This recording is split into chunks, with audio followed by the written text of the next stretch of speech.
जुहार नमस्कार। आज फिर आम गोटे नुआ एपिसोड्रे कथा हमा नुआ नुआ कार्यक्रम रे आपण स्वागत आ शुभेच्छा जनाऊे। आज जेनता कहूँ आम सब गोटे नुआ विषय वस्तु नौचु आ गोटे अतिथि को भेटुचु तांकर संगे आम आलोचना भी करुचु गोटे विषय वस्तु उपरे। जननी जन्मभूमिश्च स्वर्गादपि करियासी। आमे जेतेबेले धरती माता किंबा आमर माँ माटी के जेते आमे श्रद्धा करमा जेते स्नेह देमा आ जेते तार जत्न नेमा सेते आमर जीवनटा सरस सुंदर हेबा। इटा जुगे जुगे भी रही आसीछि आर से लगी से पूज्य आम आ सब बेले पूजा पाई आसुछ।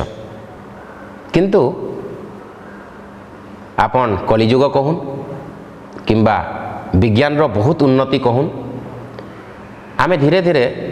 से जमी से भूमि माता के समस्ते बेसी उपार्जन से धान कहून किंबा अन्यान्य शस्य हो कि पनीपरिया कहून कृत्रिम उपाय रे बेसी पाइबार निशारे आमे धीरे धीरे ताकू बहुत भाव रे अत्याचार करि चलीछु आ तार परिणाम भी आमे ही भोगुछु। तो आज ई विषय वस्तु उपरे गोटे नुआ अभियान भूमि सुपोषण कार्यक्रम जेनटा अभियान चालू रही से उपरे विस्तृत भाव में आलोचना करवार लगी आमर पाखे आमर गहन रे उपस्थित अच्छा ओडिशा पश्चिम प्रांत राष्ट्रीय स्वयंसेवक संघर प्रांत प्रचारक श्री विष्णु पात्र। आपन को आमर ई कार्यक्रम रे स्वागत। तुर्जनाथ कार्यक्रम कथा हमा नुआ नुआ आज विषय वस्तु हूँ भूमि सुपोषण। तो आम जानवार लगी चाहूँ जे गोटे गोटे अभियान एवं चालू रही भूमि सुपोषण ये अभियानटा काण आपण जो प्रश्न पचारे आपण माध्यम रे मो विषय समाज को जनवाक चाहे जितेबाला अभियान विषय आसे अभियान शब्दर जो अर्थ है एक समाजर जो प्रथा चली आसी ताको एक सुधार आनिबा पई ताको आमे एक संस्कार आनिबा पई एक दिगरे एक समय अवधि मध्य रे जो सचेतनता कार्यक्रम करवा ताको आमे अभियान को ये जो अभियान भूमि सुपोषण अभियान आपण कहले ये संघर ग्राम विकास योजना गो सेवा पर्यावरण या बाद भी वनवासी कल्याण आश्रम द्वारा चली ये अभियान स्वदेशी जागरण मंच आमर यही सब काम बहुत काम आगे चलती। भूमि सुपोषण आमे सब बड़े कहचे जे माता भूमि पुत्र हम पृथिव्या ए भूमि आमर माँ आमे यही मातार संतान अटु आमे भूमि को ए माटी को माँ भाव रे पूजा करि आछि। ये भारत वर्षर परंपरा है। ये जो मो श्लोक कहली ये आजिर श्लोक नहीं, ये आदि अनंत कालरू ये वैदिक जो जुगर विषय अच्छी जो माटी को आमे माँ मानिबा ए माटीर सुरक्षा करवा ए माटीर उर्वरता बढ़ावा ये भी ये पुअर बा आम मानकर कर्तव्य अटे। ए कर्तव्य कोठे ना कोठे अनेक दिनर एक सबुज विप्लव नारे आमे कोठे ताकू भूली जाइछे। निश्चित भाव में सबुज विप्लवर आवश्यकता थिला आ भारत वर्ष जो खाद्य अभाव थिला सारा विश्व जो खाद्य अभाव थिला ताकू पूर्ति करबा पई निश्चित आवश्यक थिला। किंतु जो उपाय रे आमे ए खाद्य पूर्ति पई आज माड़ी चलीचे बा करी चलीचे ये निश्चित भाव रे आगामी दिन रे एक सुस्थ समाज गठन रे बाधक अछि। अत्यधिक सार प्रयोग करवा या द्वारा भूमिर शक्ति को क्षय करवा आमे जाको माँ कहूचे प्रतिदिन ताको विष देकरी अत्यधिक ताठू शोषण करवा गोटे दोहन आ गोटे शोषण शब्द अच्छी। आमे जेतेबेले गाई ठारू क्षीर दूचे तो आमे ताकू जेतिकी आवश्यक बाछुरीर आवश्यकता को पूरण करिकरी आउ जेतिकी आवश्यक कम से कम जेतिकी आवश्यक आमे ताकू दुईमा ये हूँ दोहन बाछुरी पाई न देकरी सबू किछि तार शरीर टाणी दबा मेसीन लगेकरी आपको कहवा आमे शोषण तेणु ये जो दोहन और शोषण भूमि ये सुपोषण विषय है आमे निश्चित भाव में भूमिर जेतिकी शक्ति अच्छी मातृभूमिर माटी मार जेते शक्ति अच्छी ताकू आमे अधिक रु अधिक निश्चित व्यवहार करवा किंतु विष देकी नुह विष देकी अत्यधिक रोजगार करवा अत्यधिक अमल करवा आउ माटीर क्षमता को बढ़ कमे दबा कम दिन में कमे दबा ये भी ठीक नुह एइथिपाई ये भारत वर्ष रे ये जो अनेक दिन आज अनेक जमी बंजर होगा जाऊँगी एइथिपाई अत्यधिक विष प्रयोग पेस्टिसाइड जो प्रयोग कारण जमीर उर्वरता कमी आसुची धीरे धीरे ये जमी बंजर होगापाई जाऊँगी आमे आमर माँ आमर मातृभूमि आमर माँ माटी को आमे बंजर करने देवानी आगामी दिन में ये जो उत्कट समस्या हम ताकू सचेतनता करने से उत्कट समस्यार दूर रही आमे किमिति आमर भारतीय पद्धति रे जैविक पद्धति रे आमर भारत वर्ष जो उपलब्ध कम खर्च रे विशेषकरी आमे जाकू माँ कहूँ भूमि माता सहित गोमाता आमे कहूँ गोमातार आधार रे एक स्वावलंबन भारत तैयारी करने लक्ष्य नहीं आम भारत वर्ष रे जो उपलब्ध अच्छी स्वाभाविक उपलब्ध अच्छी से उपलब्ध गोमातार जो गोबर अच्छी आम गोमातार जो परिस्रा अच्छी गोमूत्र अच्छी ताकू आमे जो पवित्र मानुचे ता द्वारा भी आमे एक जीवामृत तैयारी करि परिबा आमे जीवामृत माध्यम रे कीटनाशक हो पारिबो आमर जीवामृत ये जो गोबर माध्यम रे आमर पारंपरिक जो चाष चली ता द्वारा भी आमे अधिक रु अधिक उन्नत प्रणाली रे आज सरकार द्वारा भी आउ समाज द्वारा भी अनेक वैज्ञानिक नूतन नूतन उपाय रे गोटे गाई रे गोटे जदि देशी गाई आमे रखीचे ता द्वारा भी 6 एकर जमी उर्वर रूप से चाष करा जाई पारे अत्यधिक माने अधिक रु अधिक आमे अमल करि परिबा एभलिया उदाहरण अनेक जगार आमर गो विज्ञान आउ जैविक कृषि वैज्ञानिक माने एभलिया एक प्रमाण भाव अनेक जगार देखैछन्ति आमर पश्चिम ओडिशा रे भी अनेक चाषी आपको सफल रूपे प्रयोग करिकरी आगु को बढ़ी से उदाहरण को लेकरी आमे ये जो जैविक कृषि केमती आगु को बढ़ेबा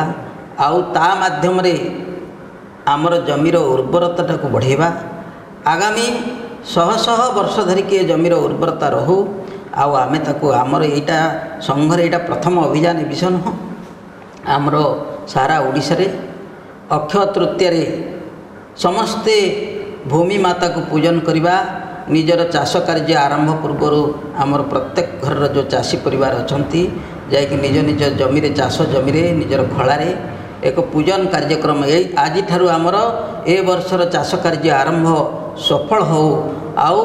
माटी मार सुरक्षा हो ए विषय नहीं आम भारत वर्ष रे विशेषकर ओडिशा माटी रे परंपरा लागी रही धीरे धीरे आम देखुँ गाँ मान को जेनता आघ समस्ते ही खतरे चाष करूले आ सुंदर होता से रोगबाग भी नहीं होते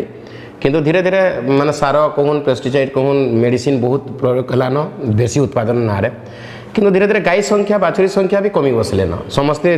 माने यांत्रिक स्थिति के पलि आसन ट्रैक्टर पावर टिलर इस तरह चाष कर बसले न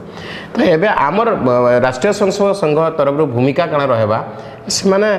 गाई पालन कले जाई खत पाइबे मूत्र पाइबे बाछुरी रहले जाई क्षीर पाइबे तो से काण उपाय अवलंबन करेंगे जेनटा कि से पुराना जुग फिर फेरी आसबार से फिर लाभवान हो पारे।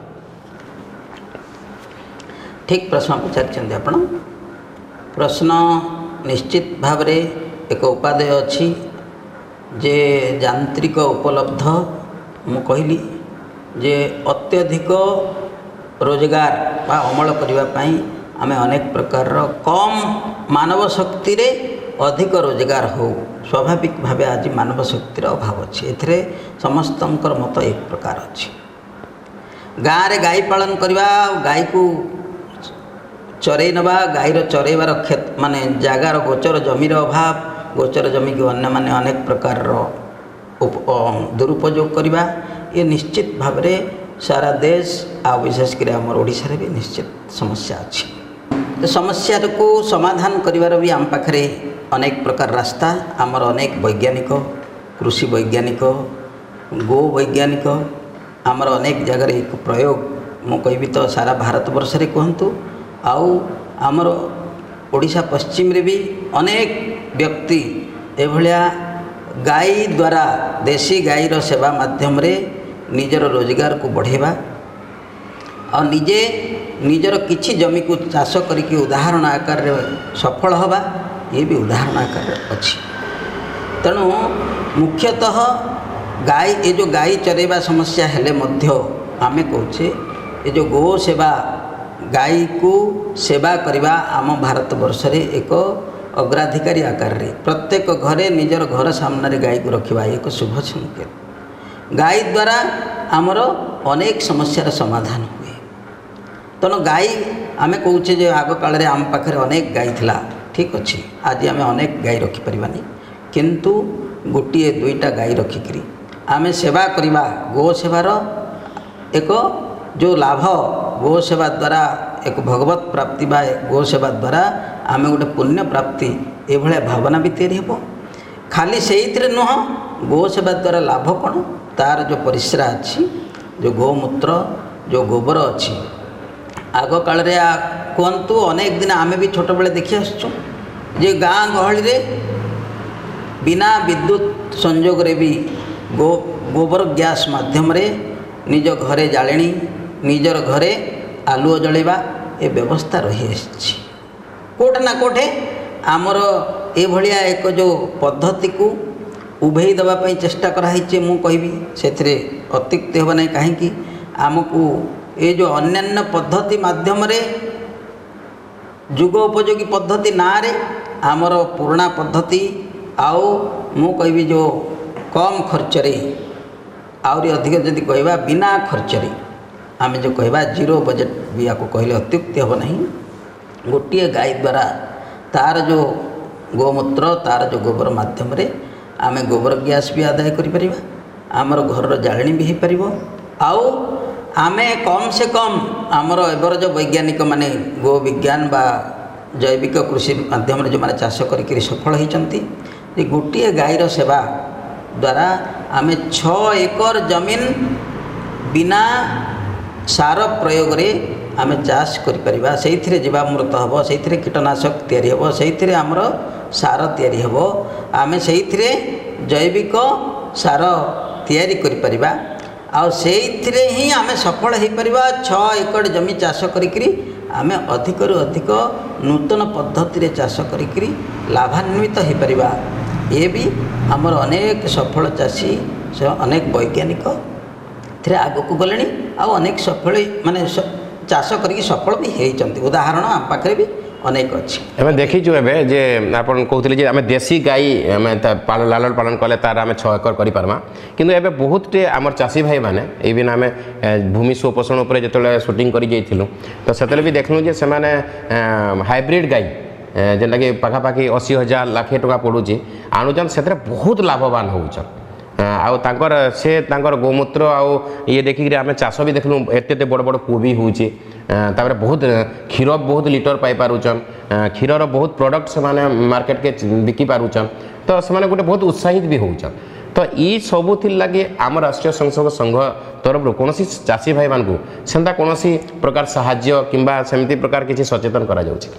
ନିଶ୍ଚିତ ଭାବରେ ଏ କାମ ଆମର ଯେଉଁ ଗୋ ସେବା ବିଭାଗ ଅଛି, ଏ କାମରେ ବହୁତ ଆଗକୁ ଯାଇଛି। ସାରା ଦେଶରେ ଆମ ପ୍ରାନ୍ତରେ ବି ଏ କାମ ଆରମ୍ଭ ହୋଇଛି। ନିଶ୍ଚିତ ଭାବରେ ଆମେ ବହୁତ ବଢ଼ି ନଥିଲେ ବି କାମରେ ଆଗକୁ ଯାଇଛୁ। ଯେଉଁଟା ଭାଇ କହିଲେ ଯେ ଆଜି ଏ ଯେଉଁ ହାଇବ୍ରିଡ୍ ଅଛି, ଏ ଯେଉଁ ହାଇବ୍ରିଡ୍ ହେଲେ ମଧ୍ୟ ଆମ ଭାରତୀୟ ବ୍ରିଡ୍ ଯେଉଁଟା କୁହାହେଉଛି, ଭାରତୀୟ ଅର୍ଥାତ୍ ଭାରତ ବର୍ଷର କୋଣ ଅନୁକୋଣରେ ବ୍ରିଡ୍, କେତେବେଳେ ଗିର୍ କୁହନ୍ତୁ, ସାଇୱାଲ କୁହନ୍ତୁ, ଏମିତି ଅନେକ ପ୍ରକାରର ଭଲ ଭଲ ଭେରାଇଟିର ଏ ଯେଉଁ ଗାଈ ଅଛନ୍ତି ତାର ବ୍ରିଡ଼ ଦ୍ୱାରା ବି ଆମେ ଅଧିକରୁ ଅଧିକ କ୍ଷୀର ଆଦାୟ କରିପାରୁଛେ, ଅଧିକରୁ ଅଧିକ ସେମାନଙ୍କ ଦ୍ୱାରା ଲାଭାନ୍ୱିତ ହୋଇପାରୁଛେ। ଏଇଭଳିଆ ଉଦାହରଣ ଆମର ଅନେକ ଗୋ ସେବା କରୁଥିବା ବ୍ୟକ୍ତି ଉଦାହରଣ ଆକାରରେ ଦେଖାଇଛନ୍ତି, ଆଉ ଅଛି ବି ଆମର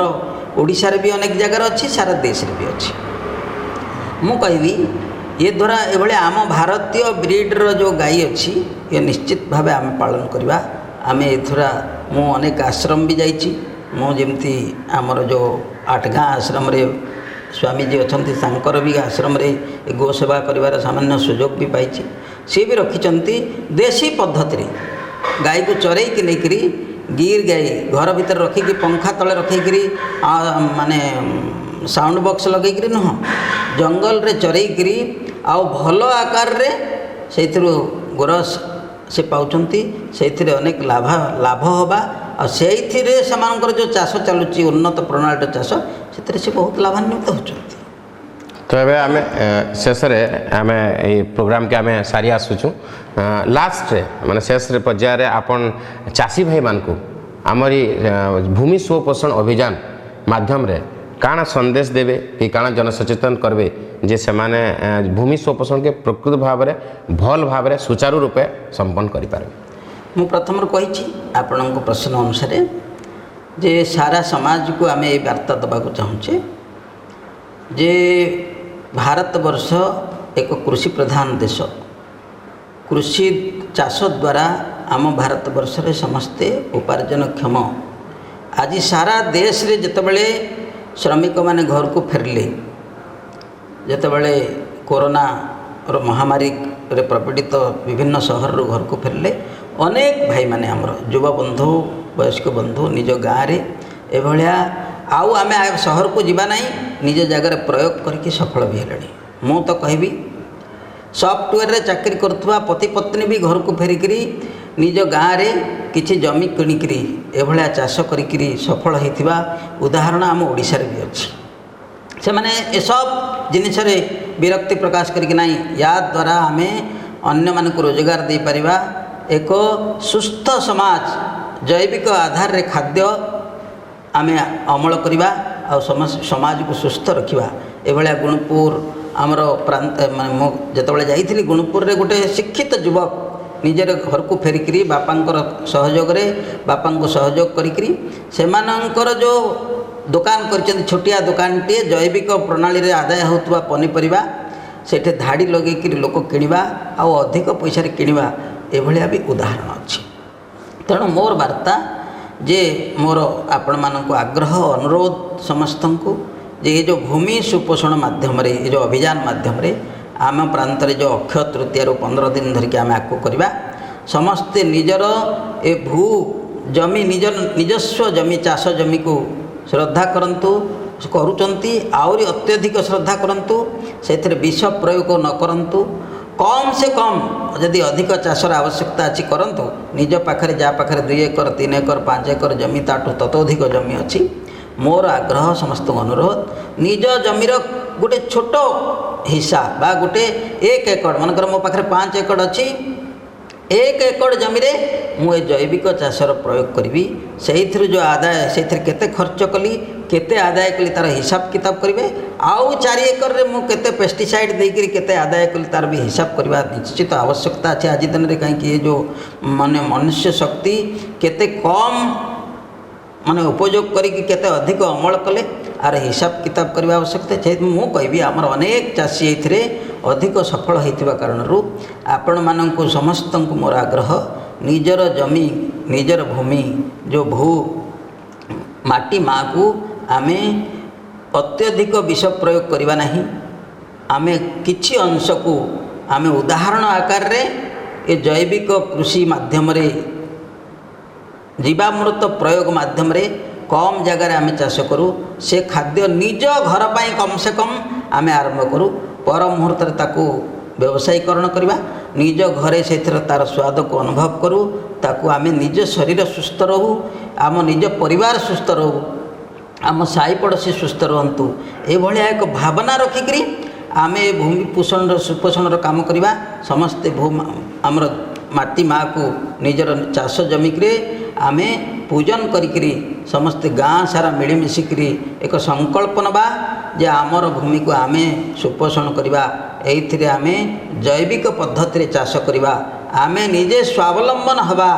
आओ आमे निर्भरशील न होकरी आमे सुस्थ रहिबा सुस्थ समाज तैयारी करिबारे सुस्थ देश तैयारी करिबारे चाषीर भूमिका अत्यंत उपयोगी होची अत्यंत आवश्यकता अच्छी एइथिपाई मु अनुरोध करी सारा आमर चाषी समाज जो चाषी बंधु मैंने जहाँ पर आम भारत वर्ष निर्भरशील से माने निजर भूमि को अत्यंत श्रद्धा करंतु विष प्रयोग करंतु नहीं आउ कम माने इन्वेस्टमेंट आम जाऊ कहवा से अधिक अमल करंतु एई भलिया एक आग्रह रखिकरी मु आज ये भूमि सुपोषण विषय को ये समाप्त करुच्ची। भारत माता बहुत बहुत धन्यवाद जे आम कथा लगुला राष्ट्रीय स्वयंसेवक संघ ओडिशा पश्चिम प्रांत प्रचारक श्री विष्णु पात्र संगे आ सेने आम जानूला जे आम भूमि सुपोषण उपरे विस्तृत आलोचना करूला सेनु जानी पारला जे भारत माता